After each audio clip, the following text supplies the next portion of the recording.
All right, let's get into we say chapter 2, section 2, because it's not a book, of our nutrition coaching certification here. So this one right here, let me go ahead and say this and title it. We're gonna say this is chapter 2. Just 24, please. Chapter 2, scope of weight, advanced fitness nutrition. That is the name of this class officially, though. And we'll go back over here like that. All right. So we are going to describe the role of a nutrition coach. We've already kind of done that a little bit because I always bleed forward in all this stuff. Identify our expectations for nutrition coaches, define our scope of practice, differentiate between nutrition professionals. So we will talk a little about the difference between us and a dietitian.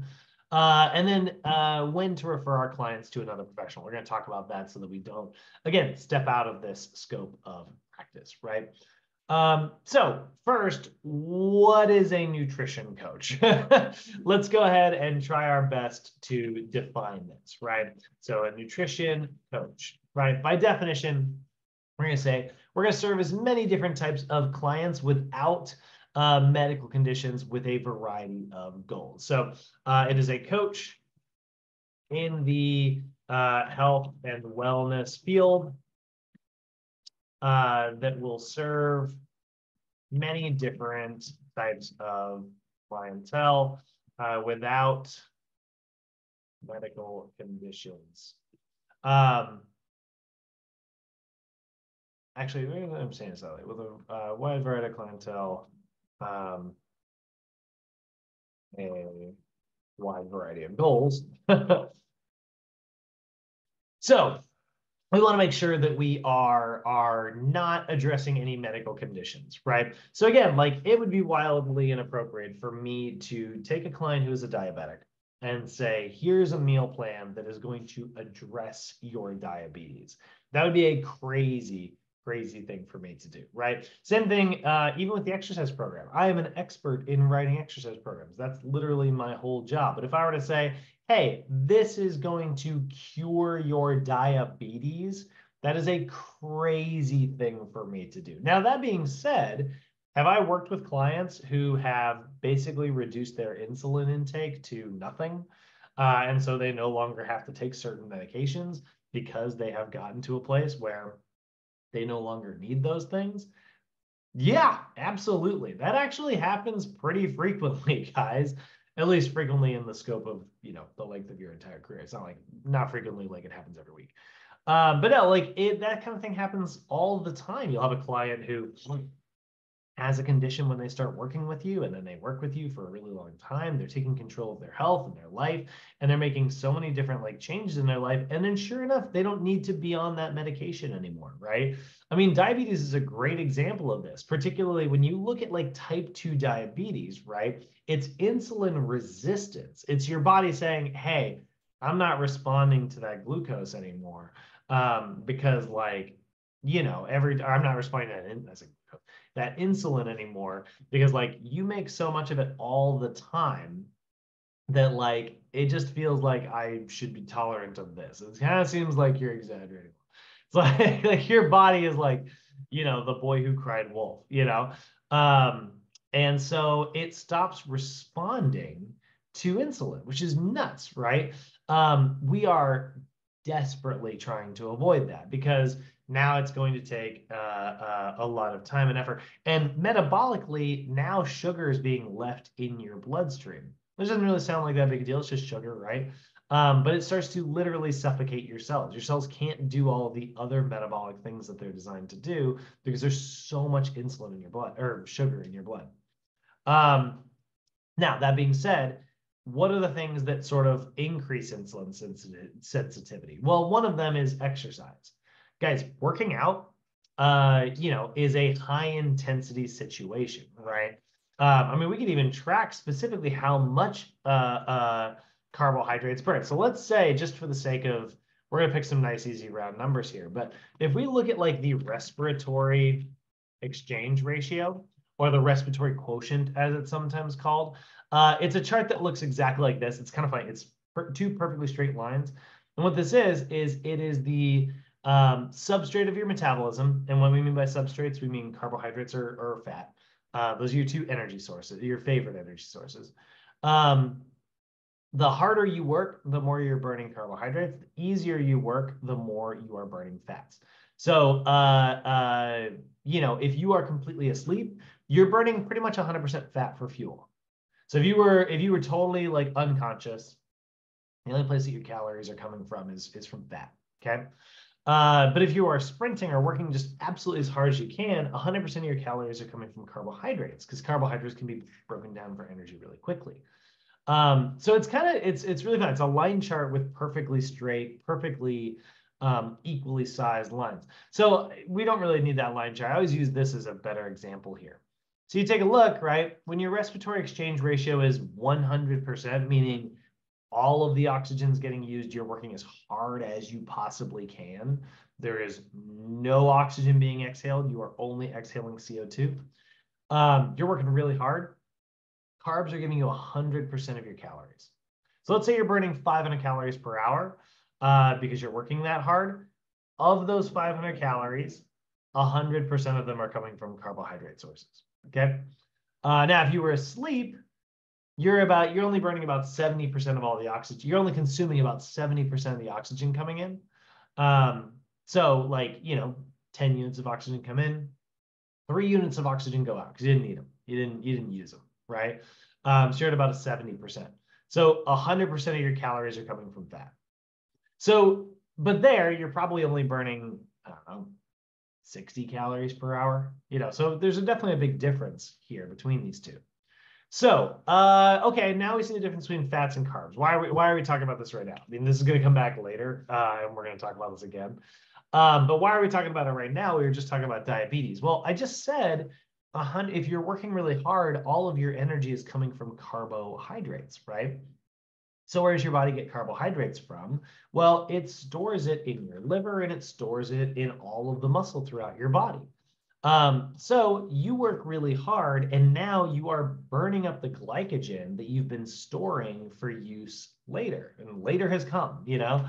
And so now you're burning through all that glycogen. So the next time you go eat something with carbohydrates in it, your body's going to go, oh, well, we just brought in some carbohydrates. That's great. We burned through all those carbohydrates doing some walking lunges earlier today. Fill up those quad muscles. Let's get that glycogen storage like filled back to the top. So exercise actually increases your sensitivity to insulin because your body realizes, oh, I need to refill these glycogen stores. I should use this sugar. So it actually responds to the insulin that you're bringing in. So exercise has been shown to have a very positive impact on something like diabetes. But it would be all of that is great. It would be crazy though, guys, if we said, I will cure your diabetes with an exercise routine. That is an insane person's sentence. That is you trying your hardest to get sued. So please don't go around saying stuff like that. Same thing is true of like certain diets, right? Yes, you know, a high fiber diet has been shown in all, well, not all, I'm sure not all examples, but so many examples to benefit things like high cholesterol, you know? Oop, well, now Karen's having trouble getting in. What is going on? So we look at cholesterol. We know that high fiber diet is really good for combating cholesterol.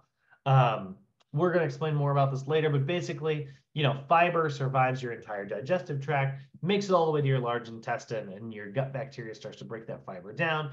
And then the bacteria kind of poop out these little fatty acid chains. And those fatty acid chains are really, really, really, really good for getting into your bloodstream and lowering bad cholesterol. There's more to it than that. We'll talk more about it later, but that's amazing, right? So we know that fiber is related to heart health, which is why Cheerios gets to slap this little sticker on the front of all of their boxes of cereal. And it's like, you know, yellow on a red background, which already super hard to see. It can help lower cholesterol, right? As part of diet. I love that, like, I'm always fascinated by the way advertising works. It's so interesting to me. It's its own science, but it's like, it's like, can't help lower cholesterol. Like, and so people see that and they're like, Cheerios lower cholesterol. Got it. Thank you. And it's like, that's not what that sentence says, you know? But to be fair, the reason it says that is right here's a little asterisk. You read this very hard to read section down here, and it says 3 grams of soluble fiber daily from whole grains like foods like Cheerios in a diet low in saturated fat and low in cholesterol may reduce the risk of heart disease. Cheerios provide 1 gram per serving. So first off, they're saying, okay, you need 3 grams of fiber daily plus a diet that is low in saturated fat and low in cholesterol in order to positively impact cholesterol. Cheerios has 1 serving. So if I'm doing my math correctly here, we're gonna need to eat 3 servings of the old Cheerios over here to even get the benefits that they are slapping on the label. And here's the thing, guys, you need about 38 grams of fiber a day if you're a guy, a little bit closer to like 22 grams of fiber a day, or sorry, 28 grams of fiber a day for women, right? So we're seeing some slightly different numbers there to get the healthy amounts. 1 gram from a serving of Cheerios is really not going to make that huge of a difference. But it's not untrue that fiber is related to heart disease. So because it's not untrue, they get to market it as if this is true, which is very silly if you ask me. But again, now we're starting to hopefully get a really good picture on why there's so much bad information about nutrition out there. And I'm going to rant about this for like 6 hours if I don't change the topic now. So as a nutrition coach, that's one of the things you are going to do, right? But we are not doing it. We are not addressing medical conditions directly. If a medical condition happens to go away while you're working with me, great. I'm stoked. I'm not here to treat your medical conditions, though. That's not my job as a nutrition coach. We also need to acclimate our clients to the culture, language, and lifestyle of food nutrition. When I was a kid, I got so many examples of unhealthy bad food things my parents did while I was growing up. When I was a kid, my dad would always say like the best way to treat like a sore throat was honey. And so he would take like a tube of honey and like just straight down the back of my throat, and it would help, because it's really thick and it's very sugary tasting. So for a child, like that was great, like he's like, yeah, it gets rid of your sore throat, because bees and pollen and stuff. But then like, I don't know how my dad made this jump, but he also then just like assumed sweet, sticky stuff like honey is good for a sore throat. And so when I was a kid and I had a sore throat, this is very 100% true. I would come and I'd complain about it. If it was late at night, he'd be like, he wanted to go back to bed. And so he'd be like, okay, here. And, he would take me, he'd be like, tilt your head back. And he would take a bottle of Hershey's syrup and just very carefully, like down the back of my throat. He's like, let it coat your throat. Now go back to bed. And he believed that like that would combat a sore throat, and it certainly combated me being miserable, unhappy about a sore throat. I was much happier with a mouthful of friggin' chocolate. But yeah, not exactly the healthiest thing in the world. So we're going to hopefully acclimate our clients to, get rid of some of these misconceptions. And then we are definitely here to motivate, right? Actually, I should put that. So we're going to acclimate clients to culture, language, and lifestyle of healthy food and nutrition. And then we are definitely here to help motivate clients to attain their goals. No surprise there, right? But one thing I want to talk about before we get into scope of practice. Here's a really good way guys, without actually even memorizing your scope of practice, without putting too much effort into staying within a scope of practice, here's a good way to make sure that you are staying within like a healthy range. One of the things you want to do as a coach, and this is a nutrition coach, this is a massage coach, really anything that you're sort of coaching in here. Remember this term. We're going to apply guided self-help.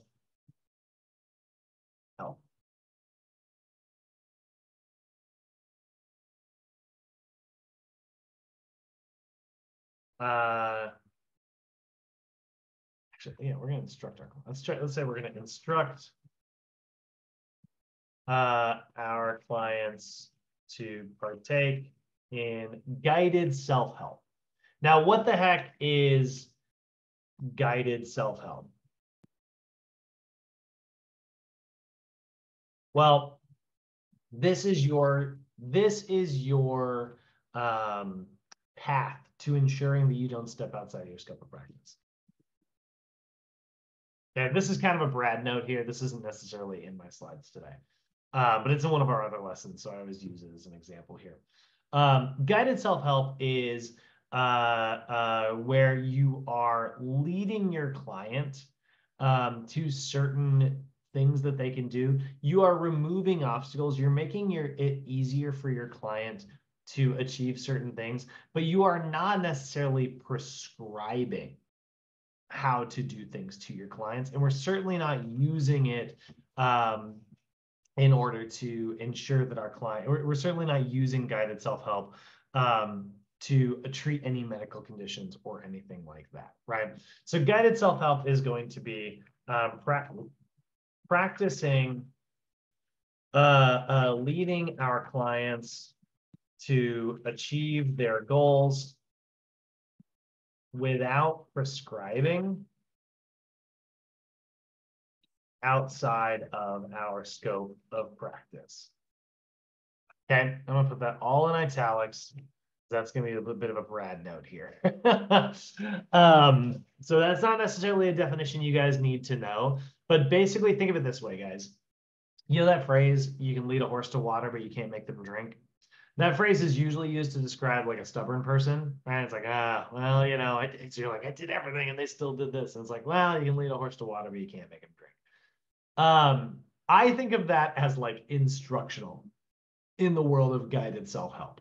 Like you can pave the road for the horse, you know, like down to the water. You can put a nice railing up there, roll out a red carpet, put nice lighting with giant signs that say, go this way, horse. You know, you can do those things. Those are all good examples of being a really good coach.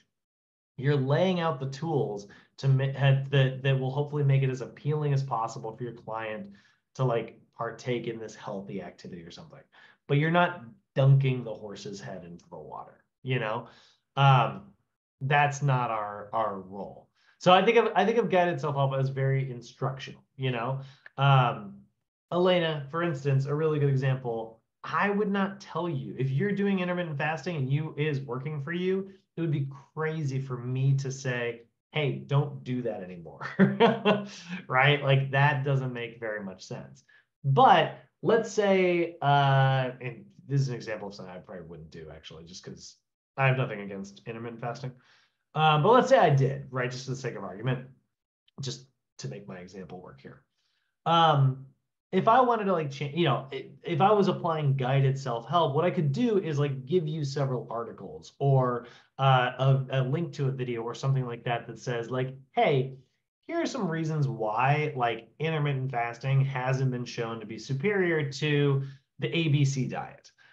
You know, and it's like, you know, the ABC diet's really, really helpful and it's really, really good. By the way, I'm making up the ABC diet. That's not something that exists. If it does exist, I actually don't know about it. It's a coincidence. But instead, you're going to try the ABC diet, right? If I lay out a lot of really good information about one thing and a lot of really bad information about another thing, that might be something that influences your opinion and shifts you in the direction that I, as your coach, might want you to go.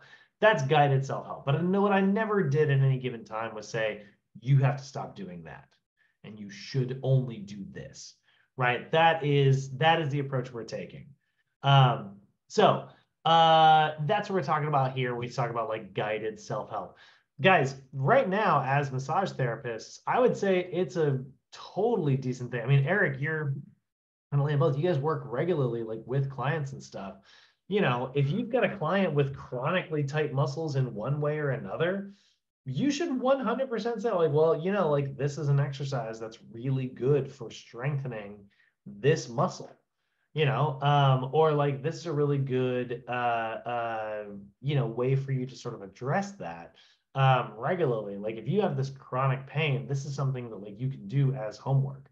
You'll notice that never, and no point did I say, I want you to do this every single day. What I said is like, you can incorporate these things. I am leaving the ball in their court. Again, I'm guiding them because I'm an expert, but it is self-help at the end of the day. When it comes to our scope of practice, right? Our next big definition here. So scope of practice is the limitations and boundaries of certain medical interventions that a person can perform. I actually don't love that definition. I like the definition from our standard textbook a little bit better. But basically, it is the boundaries by which you should, the boundaries that you want to stay within in terms of like your special practice, right? So the boundaries a fitness professional should remain within in order to ensure client safety. Okay, so this is not only going to protect your client because now you are not dipping your toes into waters that you are not trained in, but you are also protecting yourself legally. You know, if at any point somebody goes on takes a look at a diet plan and goes on that, and let's say they go on a crash diet, right? And they get a freaking gallstone. We've talked about that already once today, so that's relevant to where we are now. Let's say that happens, right? Your client goes on like a crash diet, they get a gallstone, they need surgery, and they try to come up to you and say like, hey, well, you know, like I was following the diet and exercise program that my trainer laid out, they caused my gallstone, right? If something like that happens, you're going to need to be able to prove that like you did not prescribe this meal plan. So you can very easily say it's like, at no point did I prescribe a meal plan for you to stick to. And this is well outside of the ranges of like what I said to do, right? Now, how do we ensure that like what I just said is true? Like, how do I ensure that I didn't step outside of my scope of practice? I can give example meal plans.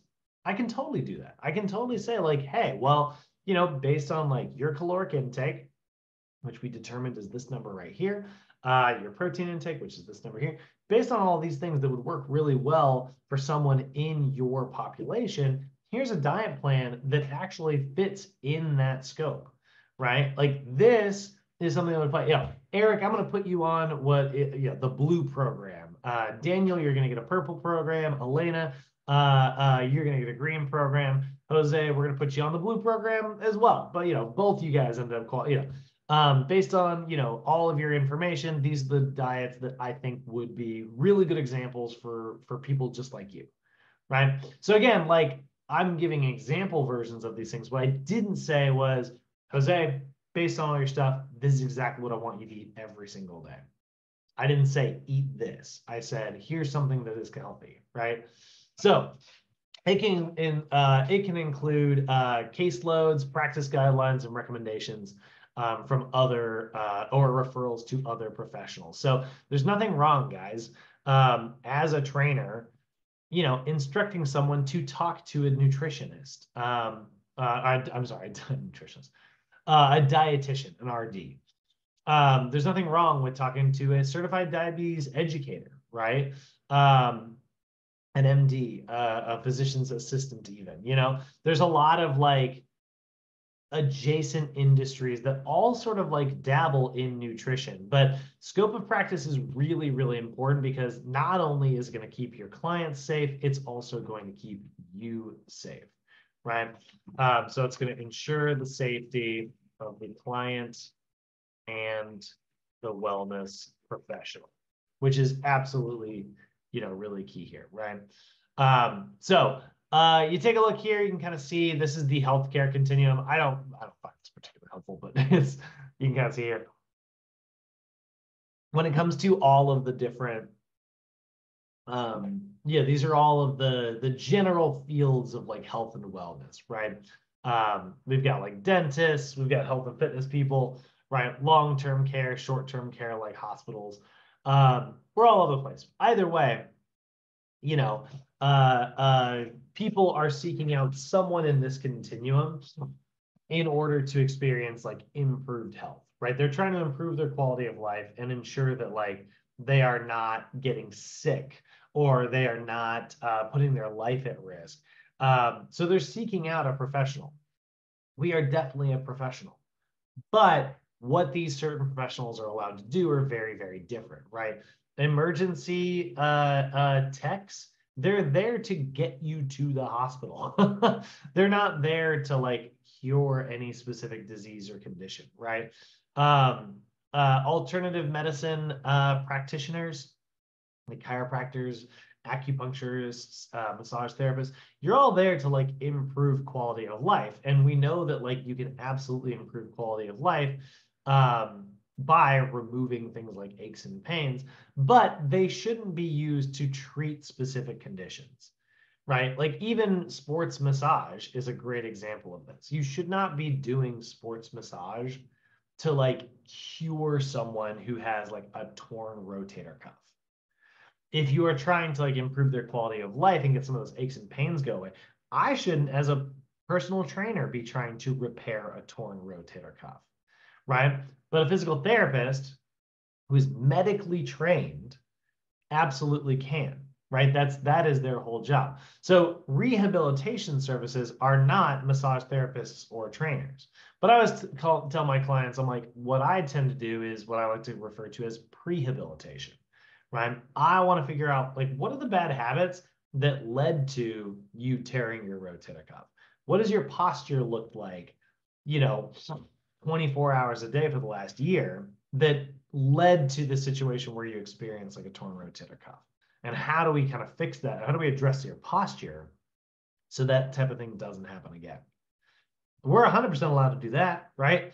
So again, like these are different scopes of practice, right? So again, it's just like, again, doctors, they write the worst programs. I've had my clients bring in like, their little printouts and they're always like Xeroxed too. Like, what is up with that? like, do doctors not have access to the internet and like a print button? Like they're always Xeroxed, like with you know what I mean by that? But like it's got you can see the speckles on the page. Like so many clients like bring in those sheets. Ugh. Uh, so yeah, like that's the type of thing we're trying to we take a look at and we're like, okay, this is not the program, but we can take some of those principles, right? So what are some of the ways that like a nutrition coach can work with these allied health professions, right? Obviously, we know that like as a nutrition coach, you can totally work with like a registered dietitian who is medically trained to address certain things. This happens to me all the time. You'll be working with somebody on like a diet or something, or I'm sorry, they're working with like a diet because it's been like prescribed by their doctor or a registered dietitian. And then they come to you and they're like, hey, like my doctor says I need to do this, but like I don't know how to actually do it. This happens a lot, right? Because that's another thing doctors are not particularly good at. Doctors oftentimes make really bad coaches. And I'm sorry to say that. I'm not trying to bash medical professionals. That's not what I want to do here right now. But doctors, that's not how they're trained. They're trained to say, like, this is what you need. Here's your prescription. They're not designed to be like, here's how to make that easy to do. That's not generally their training. So a lot of times if someone's like, my doctor said I need to get more freaking DHA, EPA, and ALA in my diet, right? Is I need more omega-3 fatty acids, basically, for my heart. And so their doctor is like, you can take a fish oil pill. And they're like, I really don't like taking pills. Trainers, how are we, or nutrition coaches, how are we going to address that, right? Well, there's a lot of foods out there that have added DHA and EPA to their foods. You could get omega-3 eggs. I know eggs are so expensive right now, and this is only going to be worse. But you can get specific eggs at the grocery store. If they have like this little label on them that says they are free range, more based in omega-3s, all that means is that those chickens grew up eating a bunch of flaxseed. And flaxseed is pretty rich in omega-3, so that can be a really good way to boost that. There's certain milks. There are certain milks that have extra DHA added to them. Again, similarly, these cows are being fed like a diet that's going to boost their DHA and EPA levels, or they might just be adding fish oil. That sounds weird. To the milk, and then like that's gonna now be in there. And because like an omega-3 fatty acid is a type of fat, and milk is very rich in fat, it keeps it protected. It makes it very easy to absorb by the body. You can even get the same things when it comes to like certain types of margarines. I'm not a huge fan of margarines personally, but there are certain ones out there that like butter alternatives, like Smart Balance, for instance. And you can see here, it has got extra loading times, extra omega-3s, DHA, EPA, and ALA, right? Very heart healthy fats. So those are tips that maybe a doctor doesn't have the time to give their client that we can then, teach them how to incorporate. It's like, well, here's like a product, that's very rich in that. That might make that a little bit easier for you. Doctor will say, hey, you need to lower your calorie intake. And then, see you next week. Not very helpful, but come to a nutrition coach professional like us, and we can say, yeah, well, here are a couple things you can do to like limit your calories. So again, like that's where the coaching comes in here, the practical examples of things. So we might work with registered dietitians. We'll work with other trainers if that's how it works. Certain athletic trainers, specifically in the world of like sports performance or treatment for like conditions, and physical therapists, chiropractors even. There's a lot of people that we might work adjacent to, but this is a good idea for you guys to like build a network, I have a dietitian friend that is like in my pocket, and that is who I send. That is totally who I send all of my clients to when they need like specific meal plans, And what's great about that, guys, is like she sends me clients all the time too. She didn't even live here, right? She's in Missouri. But those are still like, there's so much that can be done over Zoom nowadays. It's very helpful. So that is scope of practice. That is the role of a nutrition coach so far. How are we feeling, guys? Any questions on any of that? Is that hopefully pretty clear? I know you guys have talked about scope of practice in other classes and stuff, but good on all that? Yeah, it's making sense. Sweet. All right. So let's talk about what our expectations are. How do you be a good how do you be a good nutrition coach? And here we are, the 3-step action plan. Oh man, I'm excited. So client's action plan involves 3 steps: assess, educate, and implement. We are right back to this thing that I constantly put in so many classes and so many notes, the 3 steps to problem solving. So let's give it a definition. We'll say action plan, right, is a way to break down a client's problems into or goals into easily digestible actually, we'll say activities, so I get the word actions out in order to increase the odds of success, right? So what do I mean, right? What is this action plan here? Well, we're going to break it down in 3 different ways. First one is going to be assess, right? So when we look at like assess, right? What we mean by that is we are identifying specifically what has been sort of like holding our client back, right? So in the world of personal training, this is like a fitness assessment, right? This is where you're like, okay, you say that you have like aches and pains in your knees. Let's take a look at what your posture looks like and figure out like maybe what's causing those aches and pains. You have a really severe knee valgus, right? Well, when you're experiencing a knee valgus, you get a lot of grinding sensations here. Overactive muscles pulling in one way, underactive muscles pulling in another way, right? So assess, actually, no. Let's do this.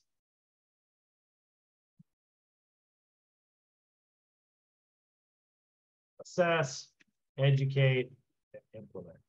So I always like to break this down in 3 steps. Step 1, identify the problem your client is dealing with accurately through assessment. Okay, so we want to figure out like what it is. Is our client struggling with their weight because they're overeating? Are they under exercising? Or is it something else? Are they actually, struggling with their weight? Maybe they actually go to the gym regularly. Maybe they actually have a pretty healthy diet. Okay, if those things are in line, why are they still struggling with their weight, right? Where is the energy imbalance coming from that's causing them to, have excessive body weight? Because I get this all the time. Clients are like, dude, I go to the gym regularly. I eat healthy. What's going on? Um, First off, maybe they don't actually eat as healthy as they think they do. Our perceptions versus reality are not always aligned, right? So it could be that. So maybe I'm going to do a little bit of an assessment here and say, well, tell you what, why don't you do 3 days of food journaling for me, and come back and, anything that goes into your body, whether I want to know like what time you ate something, what it was, how much of it was, and if it's liquid, I want to know how much water you're drinking as well. I want to see all of it, right? Be as detailed as possible for the next 3 days. Every scrap of anything going into your body, I want to know about it, right? So I tell my client to like take a look or give me that food journal. And then I take a look at it. And I'm like, oh, a couple things I can see, right? Like, I'm seeing some really good healthy choices. But here's a trend that kind of jumps out to me immediately. You've got a huge gap between like breakfast and lunch, right? And then and they're like, yeah, like I'm really busy at work. Like those hours are just kind of crazy for me. And I was like, sure.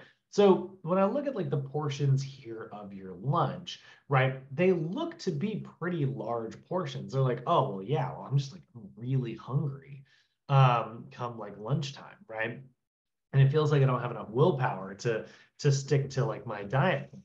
And it's like, okay, so our problem here is that like we're struggling with willpower because we get so sort of overly hungry in this gap, So why don't we try throwing in like a small snack in that window there? Something that I know you're very busy, something you can bring with you on the go, like an apple and like a cheese stick or something, or like a small thing of like portable peanut butter and some celery sticks. So it's just something to like get in your stomach to kind of stave off those intense like hunger feelings.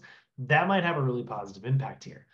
And so again, like our client, has like we take a look at this and like through this assessment, it's going to allow us to kind of, determine what type of actions are going to be most effective. So step 1, identify the problem your client is dealing with accurately. That's what we do through like assessment. Food journals are a good example of that for the nutrition coach. Fitness assessments are really good examples of that as the personal trainer. And, range of movement and postural assessments are a really good way to look at that as like a massage therapist, right? Then step 2, and I kind of already jumped forward a little bit here. But step 2 is going to be educate, right? So in the world of nutrition coaching, that's educating, right? In the world of personal training, it's writing a program and then teaching our client that program. So this is going to be, once we've identified the problem that our client is dealing with, we're going to solve the problem through education.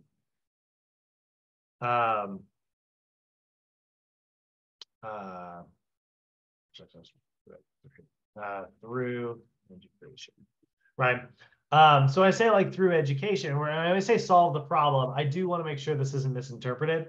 We're not done. The problem's not gone. What I mean by like solve the problem, I mean come up with the solution. We get a throw something at the wall, and then we're gonna see if it sticks in step 3. But that's what's always kind of weird. This is like a language problem. When I say solve the problem, that doesn't mean the problem's gone. It means that you have a solution. Now you need to see if that solution actually works. Similar to the scientific method, right? So we solve the problem through like education in this example. Step 3, let's try it out. This is sometimes called verification, but this is implementation.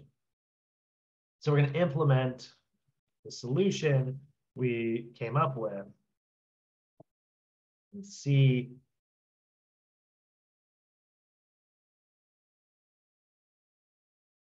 through future coaching sessions, right? So this is the implementation, right? We're gonna actually like implement the solve that we came up with. So that is where we are actually like doing the training or doing the coaching sessions, right? So I said, we said our client was having, they thought they were sticking to their program really effectively, but we saw this huge gap.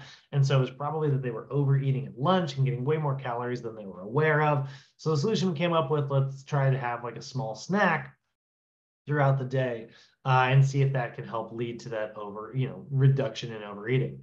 So over the next couple of weeks, we tell our client, okay, here are a couple, we give our client like a handout full of like some healthy snacks. That is very easy, by the way. Let's just go over here to Google. Example, 200 calorie snacks. Let's see if, yep, there's a little article on 12 healthy snacks with 200 calories or less, right? I don't know if this article is any good. It's just the first one I looked up, but here we go, right?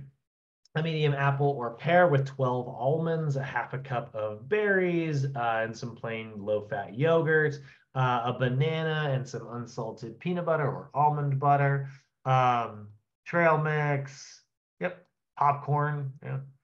So I don't know how many of these are super practical for our clients, but it's a list I can hand out to them. I can say, like, here you go, try some of these in between, see if that reduces how large your lunch is, right?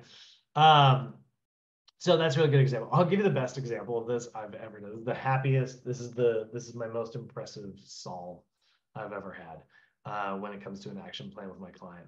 I had a client who just could not willpower-wise deal with he would go to Carl's Jr. all the time. That was like the place. He'd be really exhausted on his way home from work, didn't have the energy to like go make himself dinner. And so he would stop at the same Carl's Jr. like every. He was like, dude, I have such a hard time not going there. And it turns out like I remember it was a client that I trained at his house. And so I was like, what route do you take home? And he was like, I go here, and I take this exit. He was off of Woodman. And I was like, all right, new route. I want you to exit onto Coldwater, go up, and then take a left here instead. And we just changed the route. We just removed, I was like, from now on, you're not taking that exit, you're taking this one. And there's just like a small change to like his commute. It was equidistant to his house, so it didn't take any longer, But by doing that, there was not any fast food on like that strip. And so that was enough to like get him to stop going. And he was like, dude, that is so effective. All I had to do was like slightly change this. And that was just like a solution that the only reason I was able to come out with that is because I'm an outsider, I'm not too close to the problem. So it was easy for me as his coach to be like, try this instead. So step 1, assess. Why is it important to do a thorough assessment? Well, this is going to give us the intel that we need about our clients, right? Again, I always talk about assessments, and we talk about how a lot of trainers, we tend to really like our objective data, I want to know, a lot, we get really wrapped up and it's like, well, I can lift 100 pounds, then I can lift 105, then I can lift 110, it's like, it's a measurable thing. But that immeasurable subjective data, guys, it's pretty key information. It's really good, because the objective information of like, I am 200 pounds is very valuable because it's like, okay, well, over the next 8 weeks, right? 195 pounds. If you see the weight going down, that's great. And I'm really glad that we wrote that information down because it shows our client that the program is working. But the subjective data of like why they're 200 pounds is what we get through questions like this, right? It might be like, what's your current occupation? Does it require extended periods of sitting? That's nothing, right? Your client could be exercising regularly. They could be on a really good diet regularly, but they might still struggle with their weight because they don't burn any calories throughout the rest of their day. So that's a really common problem as well. Does it require extended or repetitive movements? Shoes with a heel. Does it cause you a lot of mental stress? All of those occupational questions that we see in NASM's general health history question, these are the ones we practiced with the other day, right? They paint a picture and they let you, the trainer, kind of get a snapshot of what this person's life is like. And then it might allow you to, come up with a really good solution for that. Recreational activities, hobbies, and then any medical conditions they're struggling with as well. And then we can gather our physical assessments, right? We can get that objective data, like their height, their weight, their body composition. We can get their circumference measurements, right? Arm, neck, chest, waist, hip, thigh, and calf. All of those measurements as they like slowly change over time. Personally, guys, I'll be honest, I only ever do chest, waist, and hips. Those are the only like measurements I ever do. I never do like arm and calf. And if my client asks me for like a bicep peak, I'll do it for fun, but like it's not part of my like regular shtick. So when it comes to step one, let's kind of elaborate here with some extra bullet points, right? So this could be subjective information like occupation, medications, even goals, right? Goals are a really good example of subjective information. It could be objective information like height, weight, anthropometric measurements. Anthropometric is just, shape of things, measurements, right? Or it could be your food journal, right?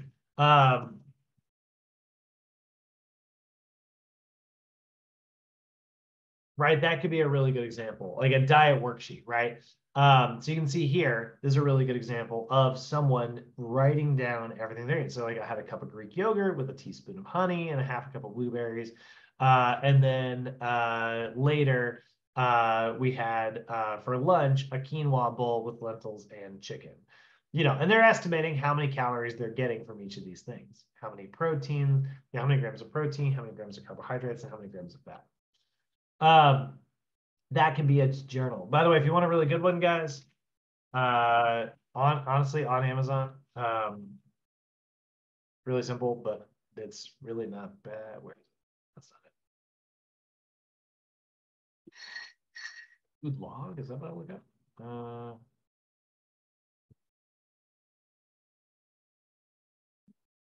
Where are you? There's like the one that I always there it is. I really like this one. It's simple, it's easy to use. They also make a really good workout journal. So I've bought this for my clients a few times. You can see here, right? It's just a really, really, really simple way to kind of track your calories. This doesn't zoom in very far, but you can see breakfast, lunch, dinner, and then it's got a spot for snacks. And it breaks down your serving size, proteins, fats, carbs, and calories. Really, really, really simple. What I like most about it is actually the stuff that isn't the log section, because every log is going to have that. That's the same thing. You're gonna see that every time. But what I like about it, at the top here, it says how you feel. So it's got a little smiley face or a little frowny face. I know it doesn't sound like a big deal, but tracking that kind of stuff and just like letting you know, like if you're like your diet looks perfect, but it's just like a frowny face every day, that's warning me, the trainer, that you're probably going to fall off the wagon sometime soon. It's got energy levels, activity levels, like were you physically active? Maybe the energy levels are really low because we see the activity level is really high. It's like, okay, that makes sense, right? And then there's just a little section for notes down at the bottom to just write some stuff. So this is the one I like to use a lot. It's very detailed. I've used that for like 10, that journal has been around for like 10 years. And it's the same one that I use. It's probably why I like it so much because I'm just used to it, but it's a good one, you know, it makes that whole process a little bit easier. And then obviously there are even things like habit trackers as well. Like pedometers, macro / micro trackers, or mileage, right? These are all really good examples of things you do. Like I like to use my little GPS watch here. It tells me how many steps I get per day, estimates how many calories I burn per day. It's pretty helpful. You know, if I'm taking a look at that, and I see that like my calories are way less than like I would have assumed, well, then maybe that's something I need to look at. Maybe I'm being very sedentary in my time that I'm not in the gym. So many people, it happens all the time. They're like they exercise regularly and they're like, why am I not losing weight? And then it turns out it has nothing to do with them going to the gym. It has everything to do with the fact that like they're just more sedentary outside of the gym. Because your body will always try to compensate, and it's very good at it. So then we've got exercise, we got educate, right? This is like developing a plan. So we're developing a plan to fit our clients' lifestyle and goals, right? So again, like we all know the basics of like how to lose weight or how to gain weight, or you know, we know the basics of combating diabetes and cholesterol. Like the information's out there. It's not that difficult, right? If you're trying to gain weight, you need to eat more calories than you are burning. You're trying to lose weight, it's the exact opposite. You need to eat less calories than you're burning. If you're trying to you know, combat diabetes, you need to have less sugar in your diet. These are all pretty simple things. The hard part is coming up with a plan that's actually going to be able, that we're actually going to be able to stick to. So our plan should be highly relevant, you know. It should be based on like what is actually possible for your client. Parents out there, right? Eliminating certain things from your diet can be so difficult when your kids are on a completely different diet plan than you are. You know, I think I made the joke the other day, actually. I can't remember if I was joking about this with one of my evening students or if it was somebody in this class here, but I was like you're on the parent diet plan, which is like eat in the kitchen, you know, like the scraps before you send them to your kids. Or like me, I grew up in like a clean plate household, you know. My parents were really big on like not wasting money when I was growing up. And so like, you know, they were like, hey, your plate needs to be spotless before you are allowed to get up from the table. Nowadays, we understand that, guess what, guys? That's not very good. It's not a very good idea for creating healthy like eating habits, you know? But today I still struggle with that. Like I'll be at a restaurant or something, be done with the meal, and I'm completely full and satisfied, but there's still a little bit left on there because, you know, these large portion sizes that you get at restaurants sometimes. So like I'll finish that up and then afterwards I'm like uncomfortably full, you know? When it comes to like, you know, coming up with a plan for something, we have to understand that like it has to fit your client's like lifestyle. You know, it has to be relevant to them. It should be based on experience. So when you are educating your clients, right, like this is something that you should only talk about if you have actually done this or worked with this or, you know, tried this or practiced this. It's one of the reasons that like I've done keto, you know, wasn't particularly a huge fan. I've done intermittent fasting, I have nothing against it, but not for me. I have done ultra high protein, like bodybuilder style, which there's no evidence to suggest that that's effective, but I've done it just for the sake of it. You know, goofed around with these things, you know, and that way, like, it would give me a really good perspective. Talking vegetarian, done that. I haven't done full blown like veganism. Just it's being vegan is tough, man. Like animal products are in everything, you know, like you can't even take if you're like a full blown like intense vegan, you can't even do like honey, which it was already hard enough for me, like when I tried the vegetarian thing, to not do like milk in my coffee. Ugh.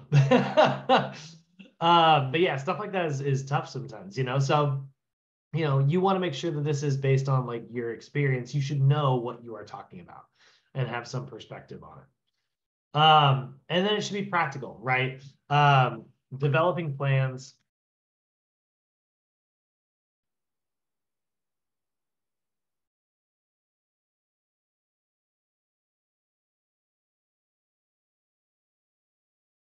You need to develop plans that are not improbable for your client to achieve. Again, if I have a client who is working, 40 hours a week and then they got to go pick up their kids from daycare, the idea that if I like write a fitness program that can only be done in the gym, like they have to go to the gym to do it, and it's like 2.5 hours long. And I'm like, yeah, this is the perfect program for you.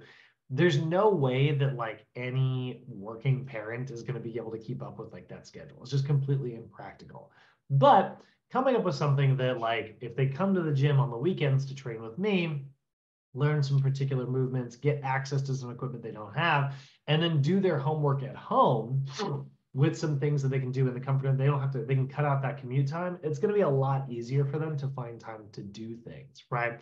If they can if they don't have time to do um, a ton of like long duration cardio or something like that, but they do have time to like on their lunch break, take a couple laps up and down the stairs. That's been a staple of mine for years at this point.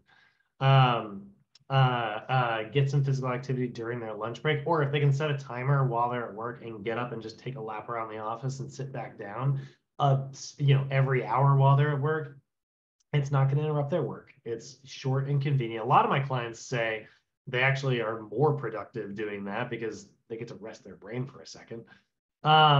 Their relationships are strengthened with other people around the office. People are always like, I've so many of my clients have been like, it's so funny, like, they're like, I'm the weirdo walker, is what one of my clients, she would call it. She was like, I'm the weirdo walker. She was so nice. I missed her, but and I love that term. I was like, yeah, be the weirdo walker, like, and every hour, like, boop, alarm would go off and she would just do a lap. And it was enough to just kind of like shake things out, and that little change, and I know it's not huge, but it's those little changes make a big difference. A practical lesson: learn how to park further away from the wherever it is you're going. Take the first parking spot you see so you can get a few extra steps in every day. And then it also needs to be perceived to be important, right? Solutions should be, I'm going to say, relevant to the client, right? Again, if you have a client who,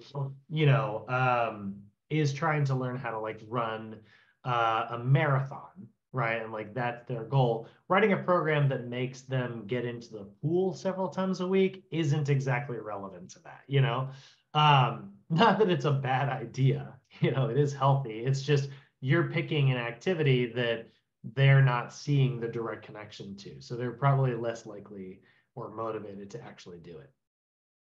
And step 3 is implementation, which you'll notice there are not very many notes for. And that is because through future coaching sessions, it gets really complicated. There really is a lot more going on with implementation, but we'll put some bullet points down here so we can have some symmetry in our notes. But implementation is going to be future training sessions, client homework are good examples of this. That's another example of like implementation. And then don't be afraid to reassess it. Don't be afraid to reassess. Sometimes this stuff isn't going to work, guys. The solutions you are going to come up with might be totally impractical for the client. They're like, yeah, I can do that. Right. And then like a couple weeks later, they're like, yeah, it's not working.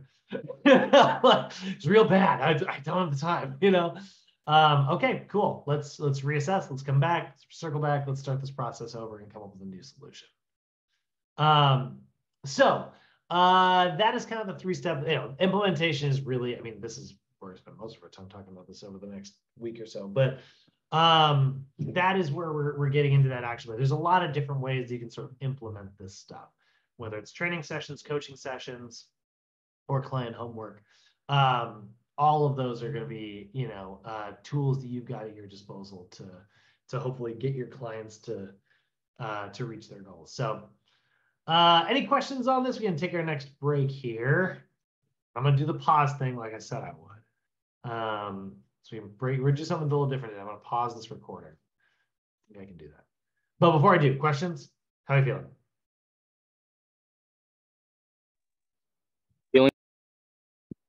Feeling good. Okay. Okay. Where's my thing? All right. If that worked the way it was supposed to, this will be a lot easier later today. Okay. So beyond the scope of practice, right? We definitely want to be aware of like what we are allowed to do within scope of practice. So kind of coming back to this concept, right?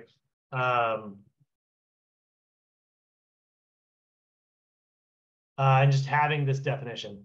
First, actually, let's say what is the scope of practice?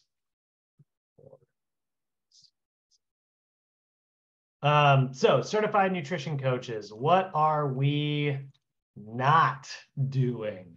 First, we're going to talk about disordered eating. That's a really big one. We 100% are not treating disordered eating. Disordered eating is a medical condition. That is not something we are trying to fix. If you find that you have a client who is suffering from bulimia or crash dieting, or overeating as well, night eating syndrome even, those little things that are considered disordered, we are definitely not working with. That is where we are going to refer our clients to a registered psychiatrist or psychologist, therapist, or disordered eating specialist. So disordered, right? Refer clients to a therapist or disordered eating specialist. And man, oh man, is that a lot more common than you think it is. We are not treating chronic diseases or dysfunction.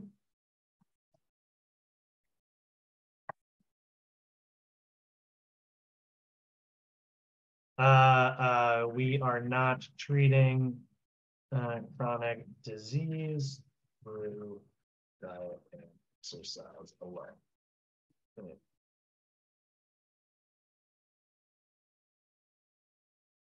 You should be sending that to a medical professional for sure, right? Again, have I had clients like not need to take insulin, go off insulin while working with me? Yeah, multiple times. Probably in terms of like general things that people are dealing with, that's one of the most common.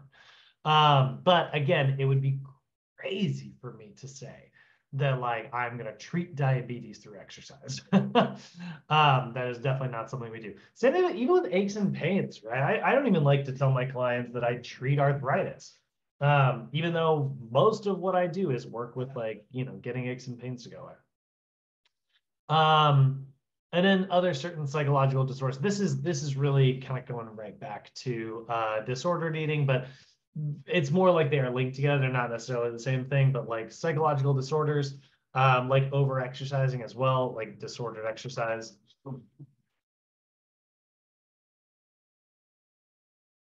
Right. Again, refer clients to a registered therapist.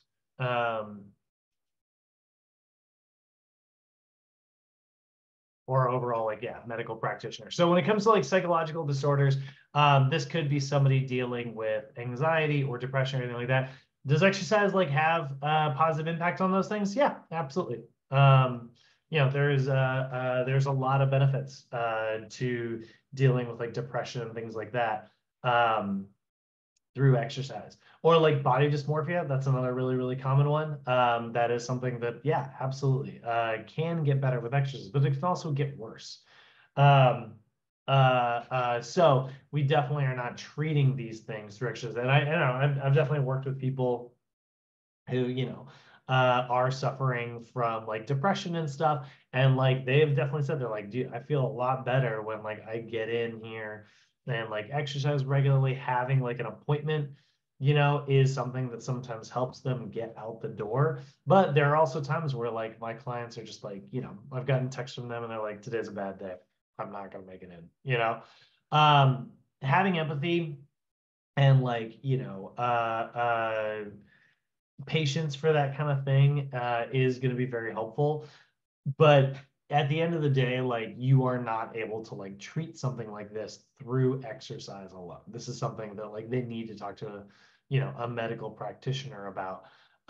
So again, like, having a network of professionals adjacent to you can be very, very helpful. A good example, totally unrelated to the depression thing, but just like the network, I'm always grateful for all the massage therapists that I know in my life that I do not have to do it. I do not have to worry about that. I can just send them, Jessica gets chiro clients from me all the time. And then change in health status. This is another one. This is the same thing. It's not like a specific disorder, but it is. But specific like changes in health status. Again, do not treat medical conditions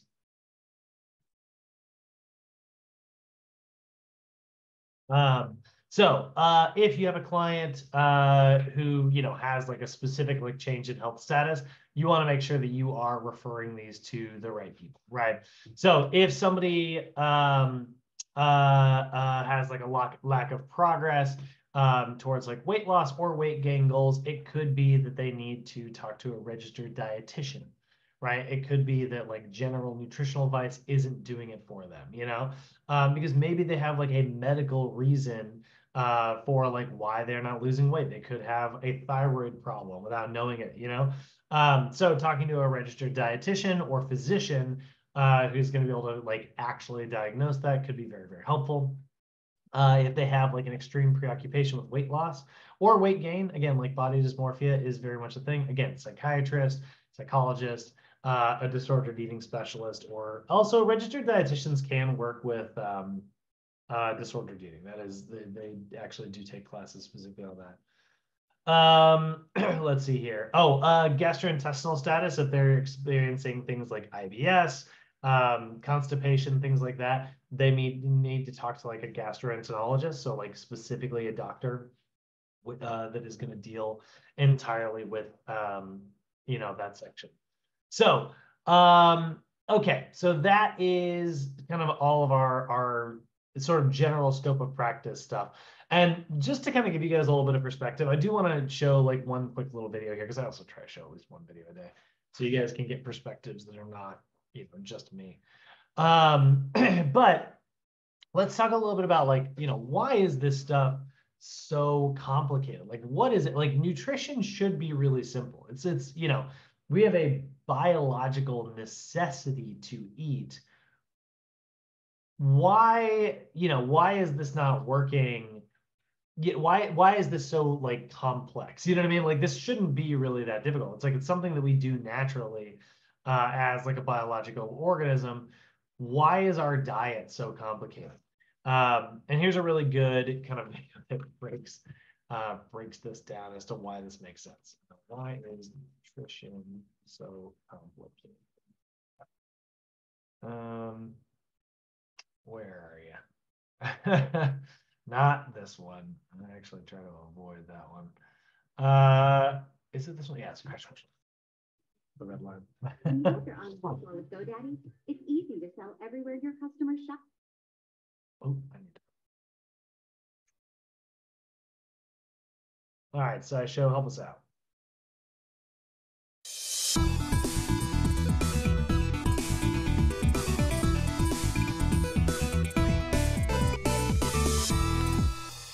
It seems like it's practically impossible to get a straight answer on whether a given food or supplement is good for you. First, they say red wine is good for you. Then there's a headline announcing that it doesn't do anything.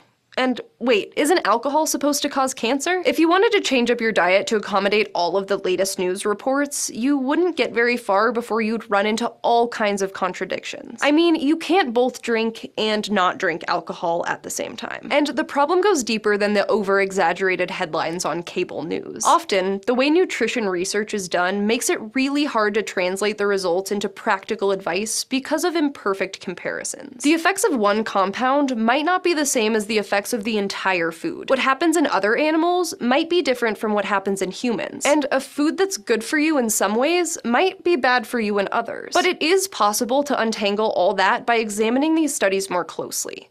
You just need to know what you're looking for. Take what happened with raspberries not too long ago. In a 2011 study, researchers in China found that red raspberries could improve blood pressure. And then in 2013, a team in Finland found that fresh berries didn't affect blood pressure at all. There are plenty of differences between these two studies, though, and plenty of reasons they might have had different results. The Chinese study used raspberry extract and was done on rats, specifically a strain of rats prone to high blood pressure, whereas the Finnish study used berry puree, and the subjects were humans with symptoms that increased their risk of heart disease, like high blood pressure. The first problem with comparing them is that the other ingredients in the berries could have interfered with the effects of the compounds in the raspberry extract alone. Then there's the whole humans versus other animals thing. One reason scientists use animal models is that you can control everything about them. You can administer every speck of food they eat, control how much they exercise, and monitor them day and night. Try to do that with a human and see how long it takes to get punched in the nose. But that means in this case, the humans who got the berries might have been doing or eating something else that negated the effects. Or hypertension-prone rats might be more sensitive to the blood pressure-lowering effects of berries than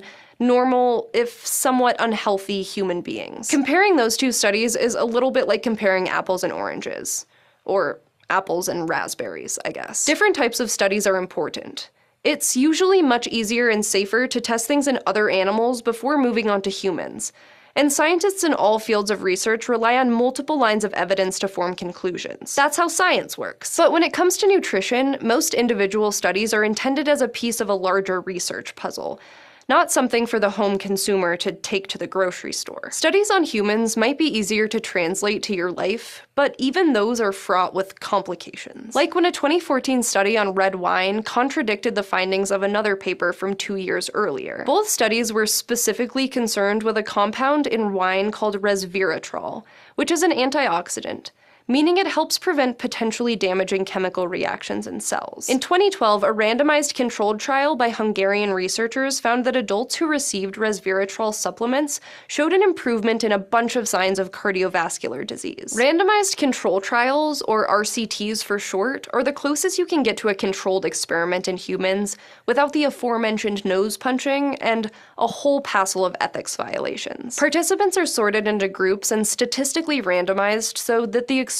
and control groups are as uniform as possible. Then you give the experimental group the food or supplement or specialized diet you're studying, which should ideally be the only thing that's different between the two groups. And this RCT seemed to show that resveratrol made a difference. But then, in 2014, an observational study of adults in Italy didn't find any effects of resveratrol on signs of cardiovascular disease or mortality. Observational studies are different from RCTs. They aren't really experiments. They involve gathering data that's already out there. In this case, by interviewing people about their eating habits and analyzing their urine. RCTs are usually thought of as the most rigorous type of human study. But that doesn't mean they're always right, and observational studies are always wrong. The 2014 observational study found that while participants had a lot of resveratrol in their diets, like from wine, the stuff might not have reached a high enough concentration in their bodies to have any biological effect. So the lesson there might be that supplements are more effective. Which brings us to a fairly infamous example from the field of cancer nutrition. Beta-carotene is a dietary precursor to vitamin A, found in foods like carrots and sweet potatoes. A body of evidence from multiple observational studies suggests that eating fruits and vegetables rich in beta-carotene lowers the risk of lung cancer, which was the justification for a number of clinical trials, including one in Finland in 1994 and one in the US in 1996, which gave beta-carotene supplements to smokers. Except the smokers who got beta-carotene had a higher rate of lung cancer. You really don't want to give your study population cancer, so this came as a bit of a shock. In the fallout, it was found that beta-carotene in high doses could actually act as a pro-oxidant, a compound that's the opposite of an antioxidant, and promotes chemical reactions that lead to cellular damage. So the observational studies showed that carrots are good for most of us, but the clinical trials discovered that under specific circumstances, high doses of beta-carotene have a pro-cancerous effect. These findings weren't exactly contradicting each other. It was just another case of comparing the wrong things. So that's another thing to look out for with nutrition studies. When you dig into the details, findings that seem contradictory might turn out to be building on each other. The final, and probably most important, question to ask when you see a report announcing that something is good for you is, what does good for you even mean? There's no universally agreed upon definition for it, and it's never what researchers specifically set out to study. Trying to figure out whether something is good for you is just too broad. Studies might look at rates of stomach cancer after a certain number of years, blood glucose levels, cholesterol levels, or any of the other incredibly specific markers related to cancer, or diabetes, or obesity, or some other health issue. Scientists who study nutrition call these outcomes, and they're probably the most important thing to look at in any nutrition study. Going back to the wine example, red wine contains a whole bunch of plant compounds that are targets for nutrition research. Resveratrol is just one of them. At the risk of stating the obvious, wine also contains alcohol. And alcohol itself might actually be good for you in some very specific ways. A 2002 analysis of several dozen studies of the effects of wine and beer found that overall, wine drinkers were less likely to die from heart disease or to experience other, less fatal heart problems. But the association was there for beer drinkers too. It was statistically weaker, but clearly the effect wasn't just coming from the special plant compounds in wine. This finding has cropped up more than once, and there's enough evidence that some nutrition experts might recommend light or moderate alcohol consumption to help prevent cardiovascular disease. Does that mean alcohol is good for you? Well, I mean, it's alcohol. Even if it helps your cardiovascular system, it also messes with your liver, interferes with fetal development, increases your risk for certain cancers, depresses your central nervous system, and a whole list of other things. In some of these cases, the dose makes the poison. The evidence points towards light or moderate drinking having certain positive effects, but heavy drinking being bad in basically every way. While alcohol is an extreme example, it's not hard to find cases where a particular food or nutrient has a positive effect on some outcomes and a negative effect on others. These studies aren't contradicting each other because they're not trying to answer whether something is universally good for you. But when the findings show up in the news, sometimes that nuance gets lost in translation. When it comes to nutrition research, there are so many seemingly contradictory findings coming out all the time that even the scientists publishing them need to step back and look at the evidence as a whole. That's why the field is full of review articles and meta-analyses. The process of science is pretty much always this messy. But for some reason, with nutrition, it's on public display. Maybe that's because we want to be able to justify our craft brew hobby by believing it's healthy, or because we're always looking for ways to live longer and stave off diseases. Maybe it's because what we eat feels like the one thing we can control in a world full of unknown risks. But it helps to take every individual nutrition study with a grain of salt. Not too big of a grain, though. I just read that salt is bad for you. Or was it good for you? Thanks for watching this episode of SciShow, which is produced by Complexly. For other awesome Complexly videos about nutrition and health research, check out Dr. Aaron Carroll over at Healthcare Triage.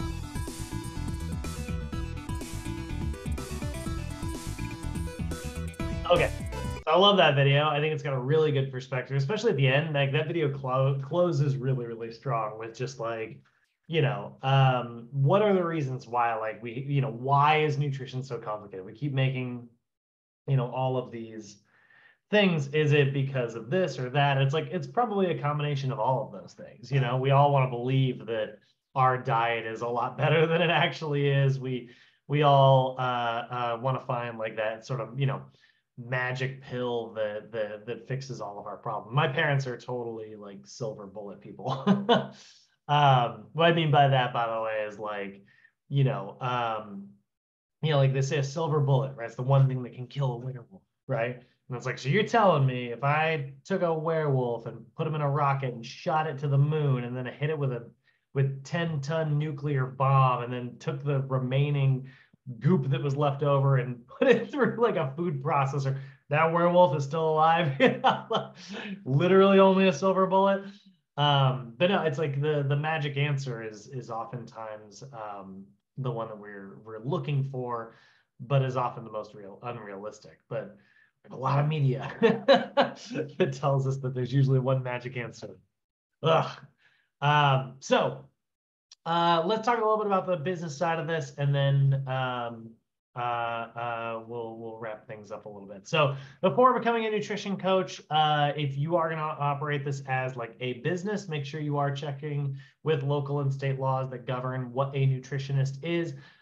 It is important for me to just distinguish that. I don't love how they kind of laid this out here, but guys, in the state of California, you are 100% allowed to work in the realm of nutrition. That's pretty much true in every state, except for I think like 3 of them.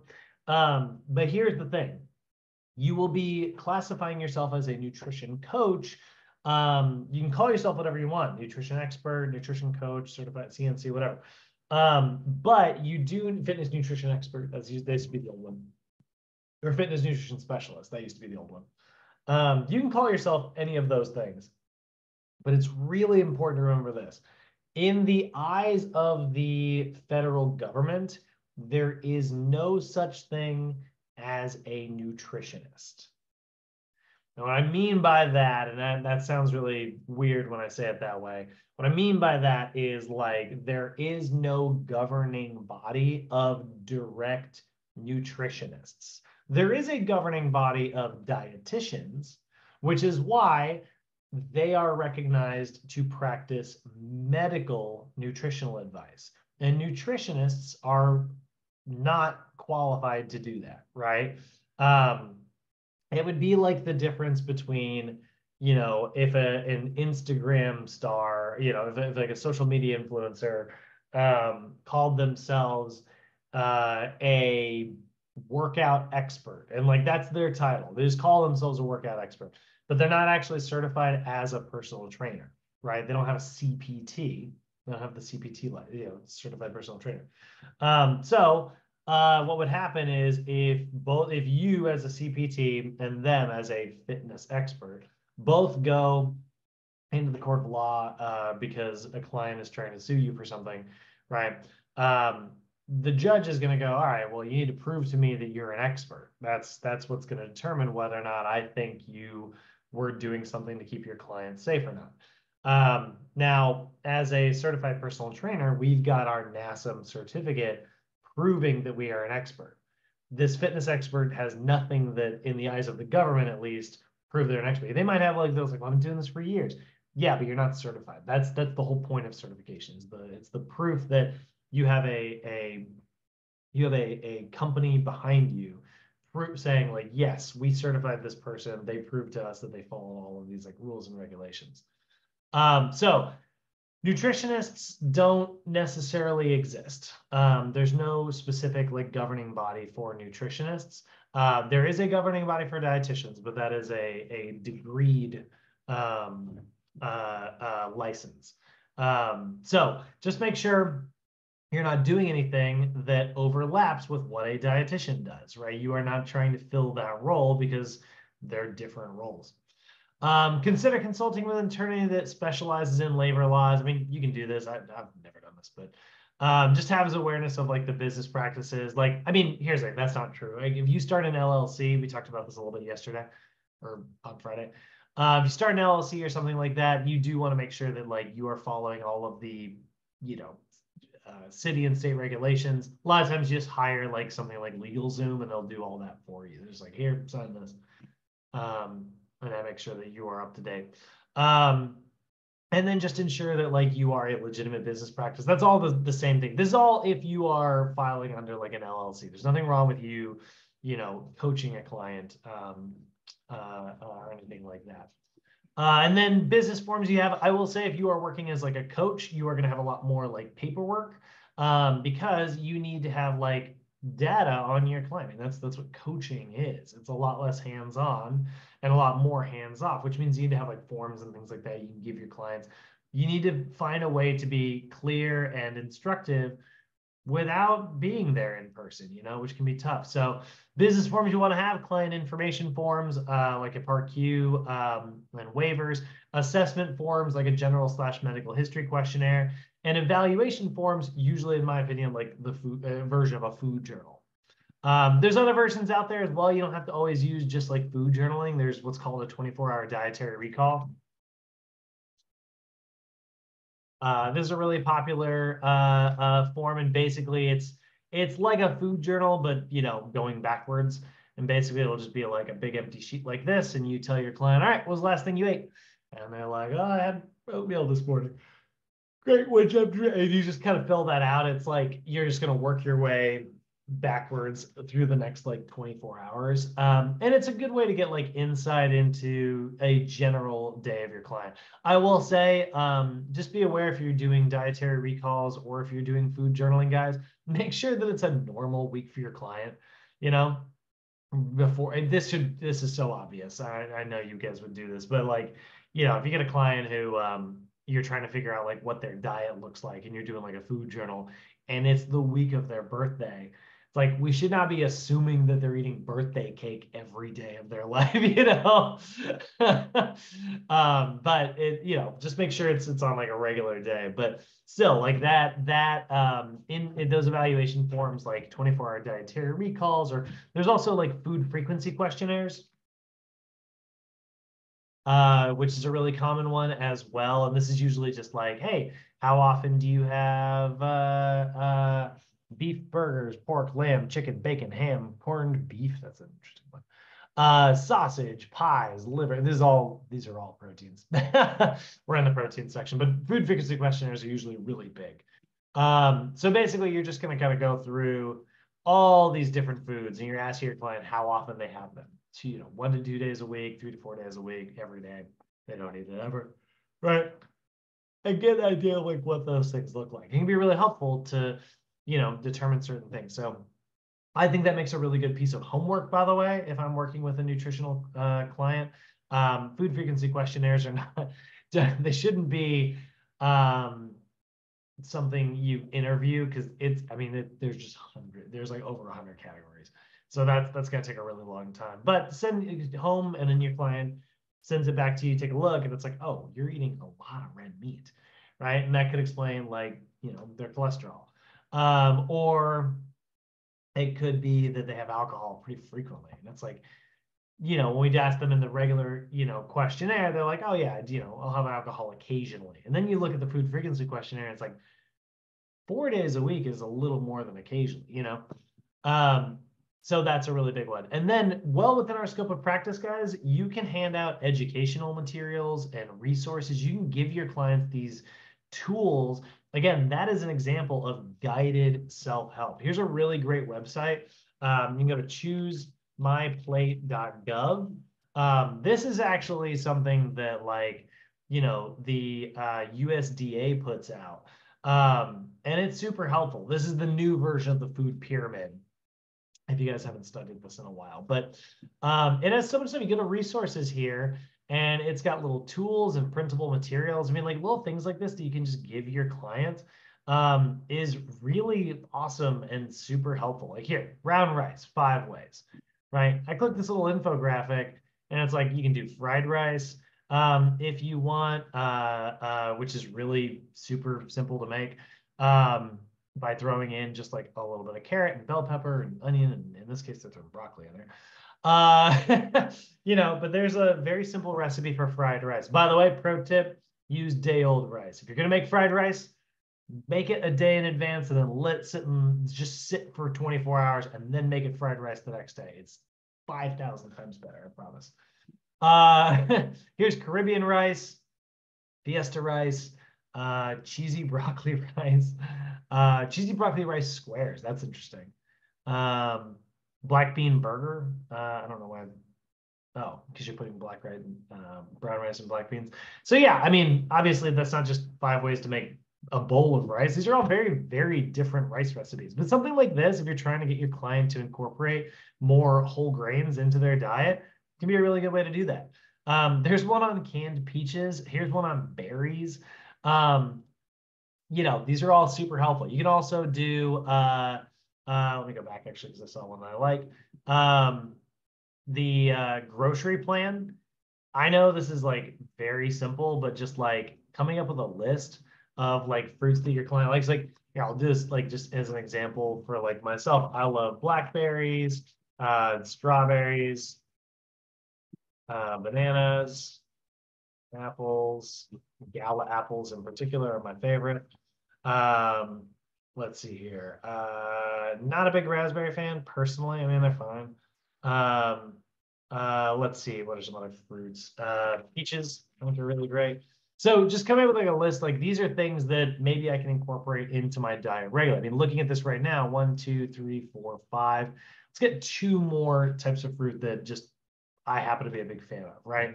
I'm like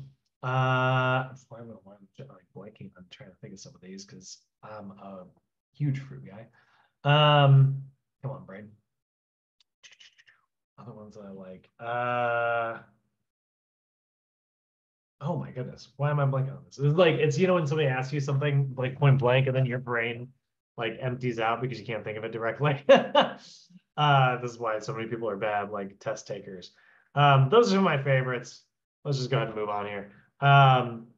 Those are all the ones that you get at like Trader Joe's. Like, well, I guess there's oranges and stuff as well, but like very, very simple here. So right there out the gate, if I were making, let's say like one of my favorite recipes is like protein pancakes. Those of you who don't know what protein pancakes are, they are actually a paleo recipe. It is the simplest recipe in the world. No, they're not the same as pancakes, but then they're not like pre-made pancake mix. It is literally a 2-ingredient banana or 2-ingredient pancake. It is for every 1 banana, you use 2 eggs. 2 eggs, 1 banana. And it makes these little banana pancakes that are awesome. And I love them. Could not be simpler. You just mash the whole thing up. And it really does come out. They're very thin. They're a little bit more like a crepe than they are like a pancake. I haven't figured out how to get them a little like fluffy. I don't have, you know, any baking powder or anything like that, but really simple and very, you know, incredibly healthy recipe. So do that 5 days a week, add different berries on top each day. Now I've got variety in my diet, right? Vegetables, you know, love that. Let's go with spinach here, asparagus, cauliflower. Big fan of like baby carrots, just because only, well, I would say baby carrots in particular, just because they're easier to cook. Let's see here. You know, yeah, we'll just go and keep doing a list of 5. So there's 5 like, you know, vegetables that I'm a like really big fan of that I can make in a lot of different ways. I could do, you know, I'm gonna put Brussels on there just because I'm making those too. So Brussels are really good. I love like, you know, I can make Brussels sprouts. I typically tend to like default to the classic, like, you know, balsamic vinegar with like sea salt style, but like you can totally do Brussels sprouts in a million different ways. You could have like gochujang, that's a really good one, or like you can add a little bit of like maple syrup if you want like a little bit of sweetness in there, or honey is really good. Just a little bit, don't go crazy on it, but like a million ways to make Brussels sprouts, right? Brown rice, whole grain.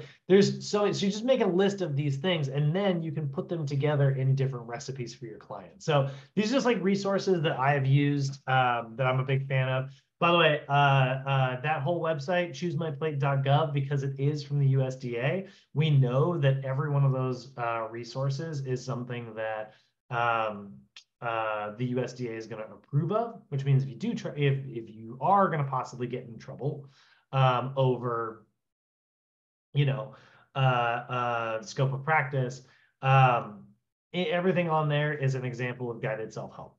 Everything on that entire website. So anytime you refer your client to something on that website, you know that it is protected because the US government put it out there. So you cannot really get in trouble for giving any of those resources to your client, which is great.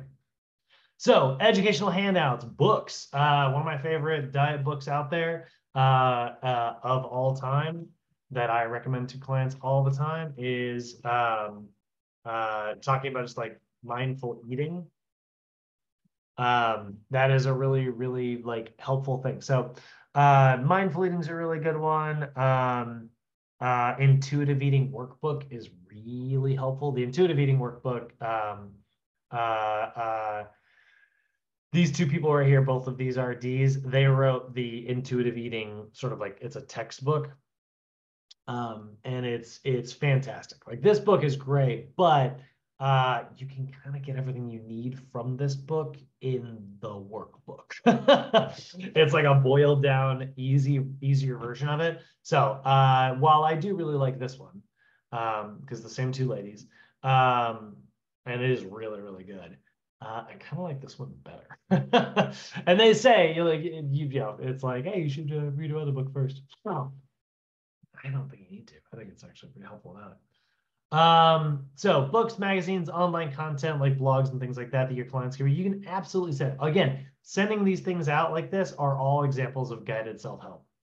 Obviously, listing out healthcare professionals, that's a big one. Community resources. One thing that I recommend to my clients all the time, like healthy restaurants or grocery store options, cooking classes are always very helpful. Or the meal prep. I love Every Table. This company right here is just a fantastic meal prep option. Eric, I feel like this could be helpful for you if you are still in the throes of moving. If you're still like, you're like, I don't have any freaking cooking utensils because they're all in boxes still. Oh yeah, no, everything is disposable and yeah, no.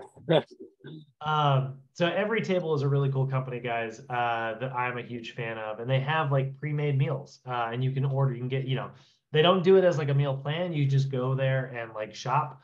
They've been expanding. There's a few of them now, but 27 locations in LA. That is way more than I thought there were. Wow, they've really expanded. Oh my God, there's one in Van Nuys. What?